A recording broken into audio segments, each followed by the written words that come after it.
नमस्कार दोस्तों।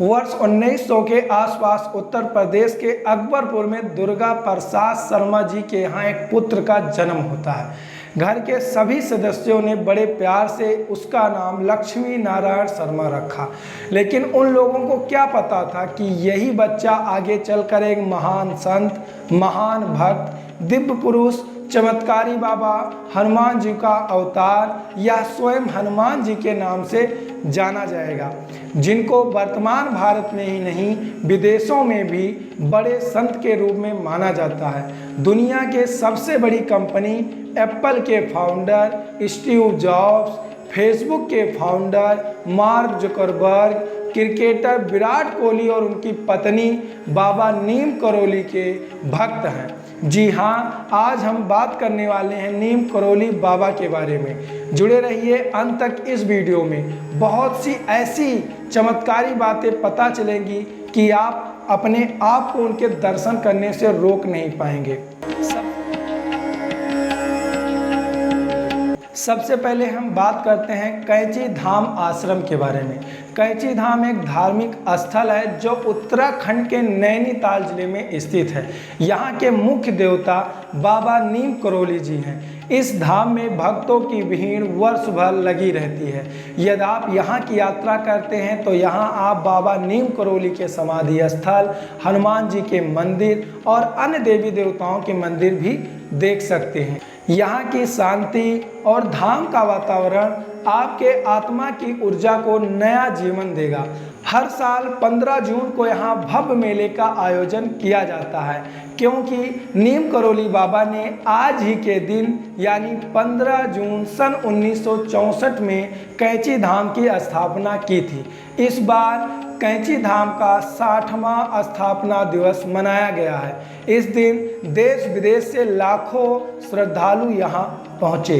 अब आपके मन में यह जिज्ञासा उत्पन्न हो रही होगी कि इस धाम का नाम कैंची धाम कैसे पड़ा। तो इसके पीछे एक रोचक कारण है कि जब बाबा नीम करोली और उनके मित्र पूर्णानंद जी ने यहाँ आश्रम बनाने का विचार किया तो उन्होंने एक कैंची से एक पेड़ की डाल काटी और उसी स्थान पर आश्रम की नींव डाली। इसी कारण इस धाम का नाम कैंची धाम पड़ा। आइए बाबा नीम करोली के प्रारंभिक जीवन के बारे में कुछ बातें करते हैं। नीम करोली बाबा का जन्म उत्तर प्रदेश के फिरोजाबाद जिले के अकबरपुर गांव में एक ब्राह्मण परिवार में हुआ था। जब ये 11 वर्ष के थे तब इनका विवाह एक ब्राह्मण लड़की से हुआ था। अपनी शादी के तुरंत बाद उन्होंने अपना घर छोड़ दिया और एक साधु के रूप में पूरे भारत में घूमते रहे और कई नामों से जाने गए, जैसे हांडी वाले बाबा, तिनकोनिया वाले बाबा और तलैया वाले बाबा। ऐसा माना जाता है कि मात्र 17 वर्ष की उम्र में ही उन्हें ज्ञान की प्राप्ति हो चुकी थी। 10-15 साल बाद उनके पिता को यह जानकारी मिली कि उनका बेटा उत्तर प्रदेश के फारुखाबाद में कहीं देखा गया है। उनके पिता तुरंत जिले में पहुंचे और उन्हें घर लौटने और परिवार के साथ रहने का आदेश दिया। बाबा के 2 बेटे और एक बेटी हैं। घर पर रहने के दौरान भी ये सामाजिक कार्यों में लगे रहे। नीम करोली बाबा से कई सारे चमत्कारी किस्से और कहानियाँ जुड़ी हुई हैं। आइए बात करते हैं सबसे पहले एक ऐसी कहानी के बारे में जिस कहानी के बारे में शायद ही आपने सुना होगा। एक बार एक अमेरिकी मनोवैज्ञानिक रिचर्ड अर्पर्ट अमेरिका से भारत आया।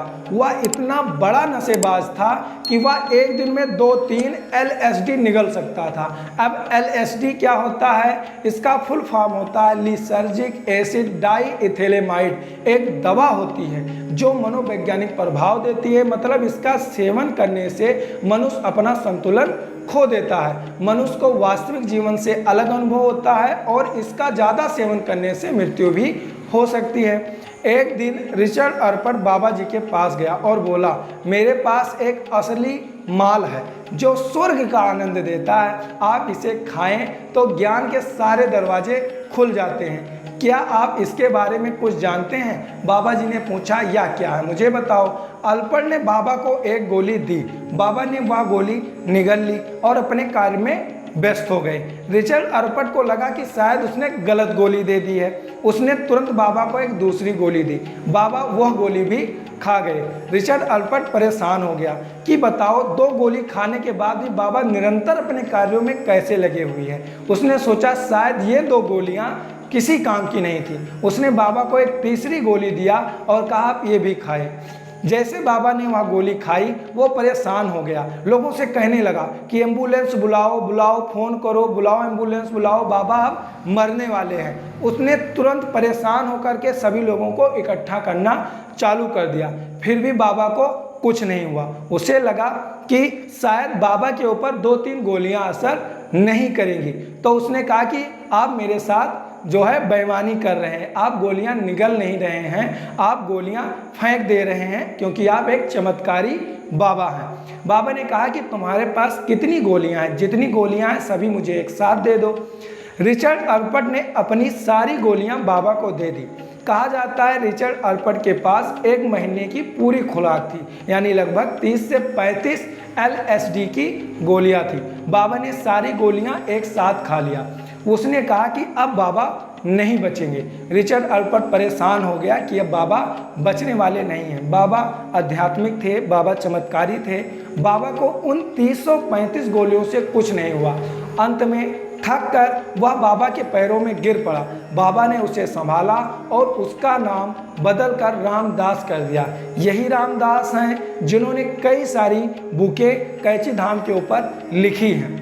अब आपके मन में आ रहा होगा कि बाबा का नाम नीम करौली कैसे पड़ा, तो इसके पीछे भी एक बहुत ही प्रसिद्ध कहानी है जिसके बारे में आप जानते हैं कि एक बार बाबा फर्स्ट क्लास कंपार्टमेंट में सफ़र कर रहे थे।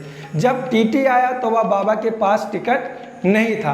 टीटी ने बाबा को अगले स्टेशन यानी कि नीम करौली पे उतार दिया। बाबा थोड़ी दूर पर ही अपना चिमटा धरती से गाड़कर बैठ गए। ऑफिसर ने ट्रेन चलाने का आदेश दिया और हरी झंडी दिखाई, लेकिन ट्रेन 1 इंच भी अपनी जगह से नहीं हिली। बहुत प्रयास करने के बाद भी जब ट्रेन नहीं हिली तो लोकल मजिस्ट्रेट जो कि बाबा को जानता था, उसने ऑफिसर को बाबा से माफ़ी मांगने और उन्हें ससम्मान पूर्वक अंदर लाने को कहा और ट्रेन में सवार अन्य लोगों ने भी मजिस्ट्रेट का समर्थन किया। ऑफिसर ने बाबा से माफ़ी मांगी और ससम्मान ट्रेन में बैठाया। बाबा के बैठने से ही ट्रेन चल पड़ी। तभी से बाबा का नाम नीम करौली।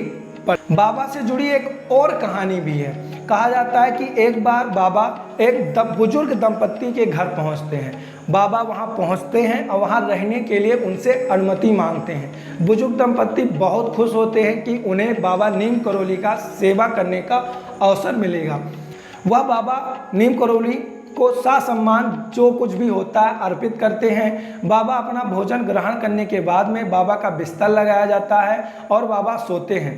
पूरी रात जो है बाबा बहुत ही दर्द से कराहते हैं। ऐसा लगता है कि बाबा को बहुत ही ज़्यादा पीड़ा हो रही है, लेकिन बुजुर्ग दंपत्ति के इतनी हिम्मत नहीं थी कि वो चद्दर हटा करके बाबा से यह कह सकें कि आपको क्या पीड़ा हो रही है।